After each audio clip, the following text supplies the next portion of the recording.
Manda umuman o'xshamaydi deydigan kelinlar uchun bittada o'xshab chiqadigan retsept. Un, margarinni terkadan chiqarib, razrixlichil qo'shib, xamir qorishdan boshlaymiz. Kroshka bo'lgan massamizga smetana, tuxum sarig'i, shakar, limon suvi dirkillatadi. Asosiy qoida: xamir qilayotganingizda unni ayamasdan qo'shing. Yaxshilab mushlangan pisochni xamirimizni 15 minut xolodilnikka yuboramiz. Ungacha olcha, shakar, kukuruzni kraxmal quyilguncha qaynatamiz. Tingan xamiringizni 4 ta zuvalaga bo'lib olasiz. Xuddi videoda ko'rsatilgandek, kesib, nachinkani solib, yaxshilab burab chiqamiz.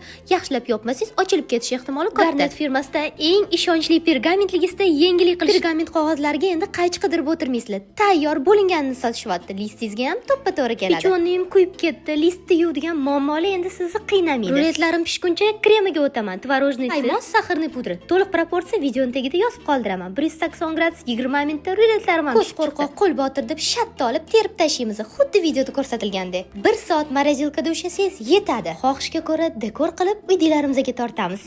Mazasiga gap bo'lish mumkin emas, olinglar.